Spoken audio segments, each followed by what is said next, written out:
All right, everybody, welcome to Skills React. I got another update for you guys on some more plane crashes that might have happened within this time frame. Now, I know a lot of the news ain't covering this, but we did have another plane crash, and this one is outside of the United States. So we got another plane crash that happened around the same time in Alaska. All right, we got literally a jet falls out of the sky, and the pilot was lucky enough to eject. We don't know if he lost power or what the deal is.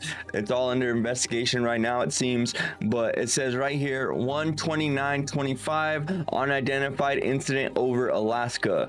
130.25 a Boeing jet plunged mid-flight injuring 40 passengers. And then we got 131.25 flight 5432 collides with a Black Hawk helicopter. And then we got 0201.25 a plane nosedives into residential Philadelphia. Now, all of these plane crashes in this short amount of time is just insane. Now, I don't know about how you guys feel, but I really feel like there's something that the government is not telling us, and I feel a lot of tension from every side of the border, every side of the nation. It's just, I feel a lot of tension, and I know I'm not the only American that is feeling this way. So we got some more footage on this plane crash, and I'm going to show you guys and let you guys see the footage on this. Here we go. So this is the actual crash. As you see, the pilot right there was able to eject right here, and the plane is just falling. Boom. As you see, it was just stopped midair and just fell. But look, there's the pilot's right there. Now, this wasn't even covered in the mainstream media, you guys. I didn't see nothing about this plane, and it happened 129, so on the 29th of January over Alaska, you guys. All right, we do not only have one situation, we don't only have one plane, we don't only have two planes falling out of the sky. We have three different separate incidences all in the same month of planes falling from the sky and crashing. Pretty insane, right? Let me know what you guys think about this in the comments. I like how you could see the pilot. Okay, now I wanted to shed some light with you guys. This person right here is ex-military. She's an ex-veteran, and she has some things, a little bit of knowledge to say on the Black Hawk crash, the crash that involved the Black Hawk chopper, which was over DC. All right, so. More specifically a Black Hawk unit, and I've got questions because the math is not mathing on this Black Hawk. Right. First and foremost, where were the crew chiefs? Every pilot has at least one crew chief. Most of the time there are two. So if there were two crew chiefs on that helicopter plus the pilot, three people didn't see the plane? Right. Also, it was a night mission. Each one of those crew chiefs would have been wearing night vision goggles, which highlights everything in the sky. So, yeah, people, two sets of night vision goggles, didn't see the big flashing plane. Very suspicious, you guys. Black Hawks have radar. They can tell if a missile is coming. Right? Didn't show the big blinking. It seems very suspicious and very intentional, you guys. And this is my opinion. You know what I mean? It's not like actual or anything like that. I'm just reacting and sharing the news that I'm watching. So you are never, ever convinced that this was just an accident. This is very suspicious. Very sus, you guys. Very sus. The person speculating, there's literally nothing to prove what I'm saying, but it just doesn't make sense otherwise. We got Diaper Don up here to everybody. Biden, Obama, DEI, the military, everybody but the person that came in on his first day and fired a bunch of TSA agents and got rid of safety programs that were put in place so that this type of shit wouldn't happen. Right? This is crazy, you guys. Now, I don't understand what the heck is going on here. Something very suspicious and very in the background, as you guys could say, is going on over here. Now, just let me know what you guys think in the comments. I'm really curious to know how America is feeling, how everybody out there, the normal me and you, is feeling out there. So let me know what you guys think. Apologies and my heartfelt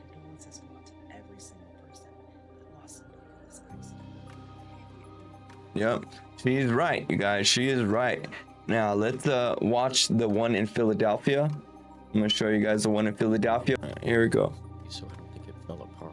So here is a actual. All right, this is the med evac plane. So it's basically like an ambulance in the sky. So this med evac plane is the one that went down. This is what it looks like in the inside. Now, thanks Jeff Ostroff.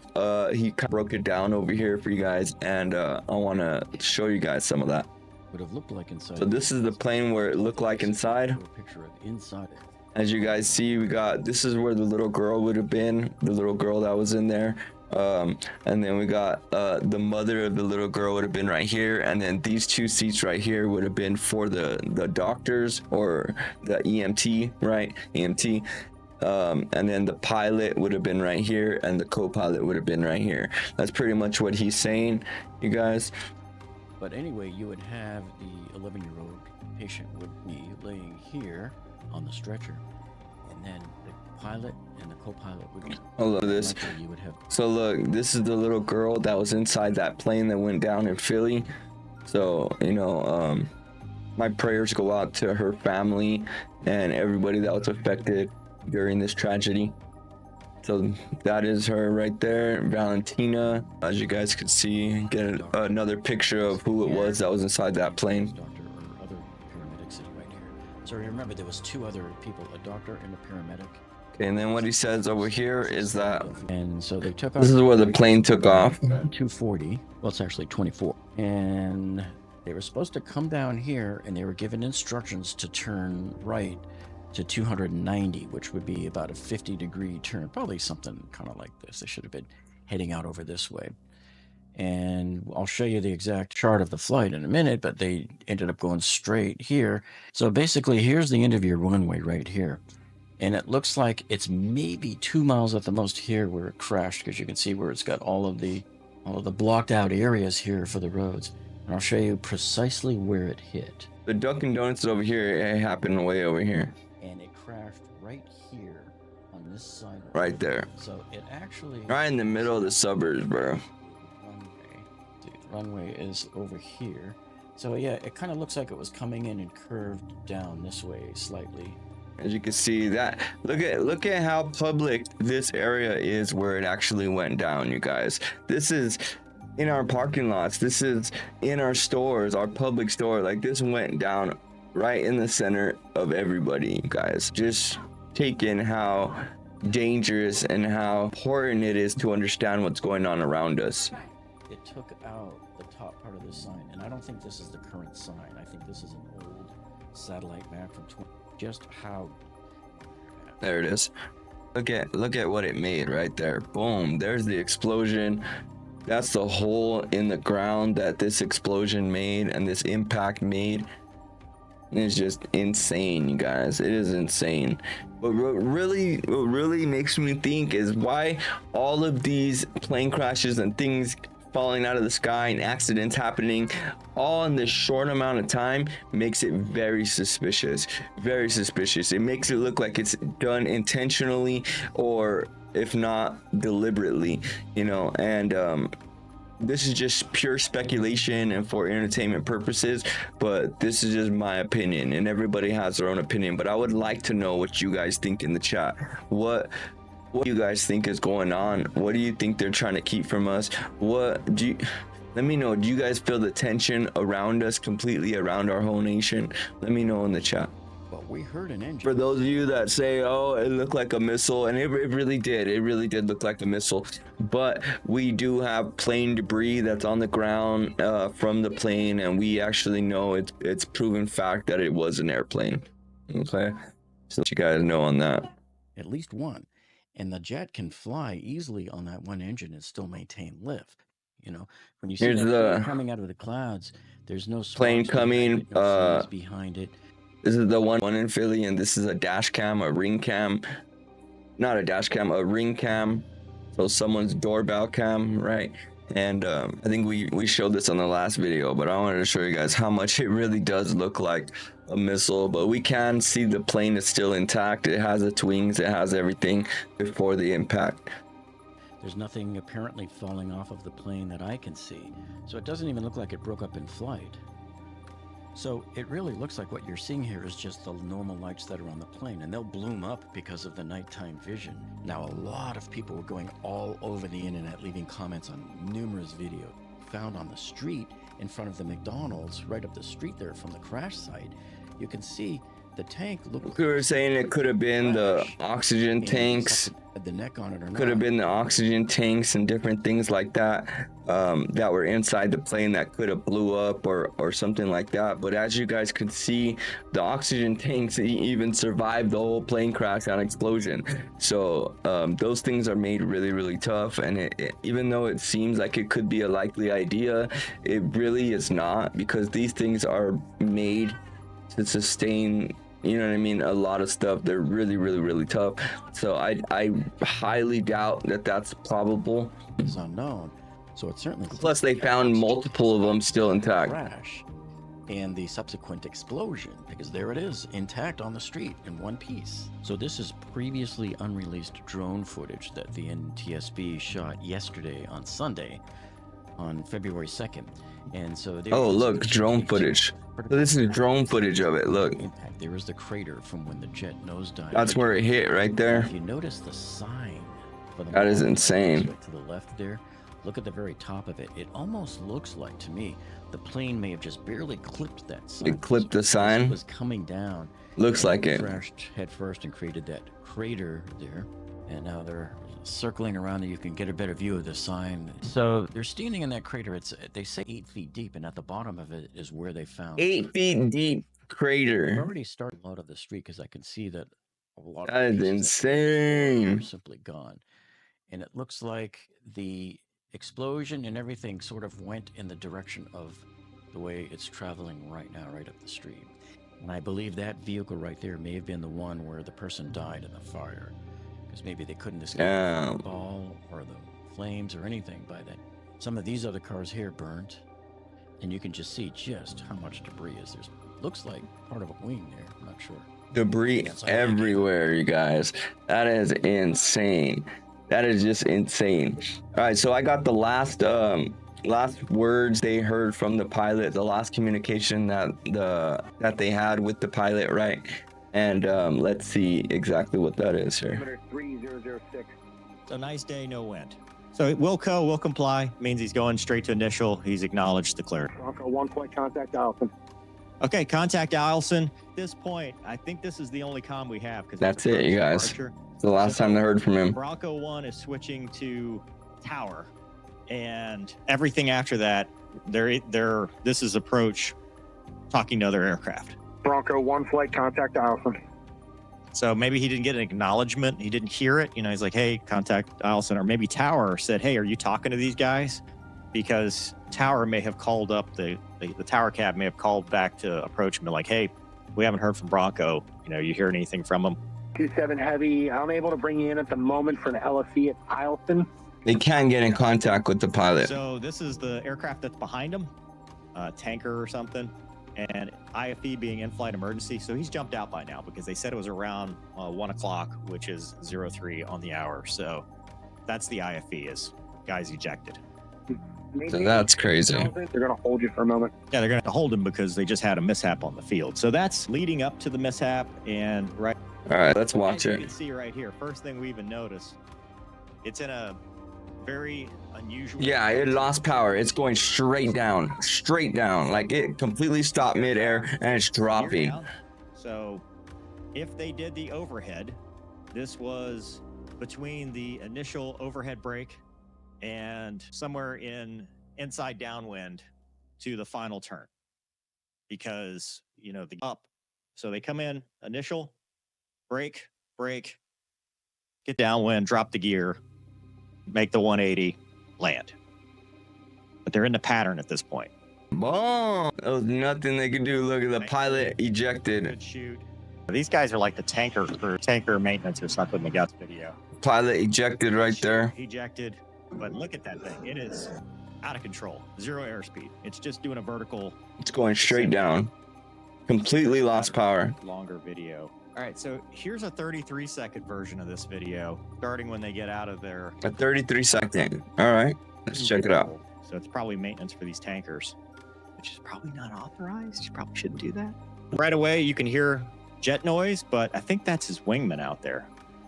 So that's another jet, is what it looks like. Let's see. Yeah, that's another airplane. Right It looked like he already jumped out, right? Vertical Right there. Typically, when you eject, it's very rare for it to do this vertical notch, essentially down, and lose control. Usually, it keeps some kind of vector going. Yeah, for it to go straight down means that it completely lost power, lost right away, slowed down, velocity, and departed everything. flight. Whether it departed before or after he ejected, luckily Martin Baker had a good save on this one, and the pilot was able to safely eject away from the wreckage and is in stable condition. So we're very thankful for that. But I think that's his wingman out there, and or flight lead. Probably wingman, because he would be first in. So this is dash one, more than likely. And then whatever's happening here is not good. I've never seen anything. It's just straight falling. In a BFM scenario or something where you're maneuvering, this is not, the pattern is not the place where you would expect this kind of departure. So something happened and the aircraft lost control either before or immediately after ejecting. And it was at very slow speed to be basically augering it in vertically. I mean, it airspeed was Boom. and there it is. Fireball. True. First thing I thought of when I saw this was that this was an F-35B, because that's what it looked like. It looked like a Stovall, like they're in their hover mode and lost control. Because I've seen that before, right? That's not this. This is an A model, doesn't have a hover mode, doesn't have Stovall mode. Oh, so it can't just hover. It needs to be go. Landing, flies like a regular airplane. So that it should not be in this configuration. It should not be stopped. In other words, it should not be stopped mid-air. Yeah, that's why it's gonna fall straight down like that. It's not meant for that. Insane. You want a good PL? Last one. Look at this. Boom! No idea. Damn, bro, that is just insane. Thank God he was able to eject. For whatever reason, he lost power and the plane had stopped. And yeah, that is insane, you guys. But the whole reason why I'm putting this one out there, you guys, is because it is another instance of all of these tragedies, or it could have been a really bad tragedy, right? It could have been a tragedy, right? If the pilot didn't eject, his plane would have been down, right? It was going down regardless. So thank God that he was able to eject and safely come to the ground. But man, there's a thin line between some accidents and coincidences and things that are done intentionally. You know what I mean? And I think it's up to us as American people to figure out what that is and what they're not telling us, and if we're in danger or not, right? So that's another thing I wanted to share with you guys. We got another thing from the Black Hawk chopper here. A couple different. Okay, so this from an ex-veteran who used to fly Black Hawk choppers, and she wanted to and said a couple of statements, right? Reagan National Airport told CNN's reporter Haley Pritzky that the Army's flights are routinely planned down to the tiniest detail. This pilot said that based on the risk, the briefer will approve or disapprove parts of the flight plan.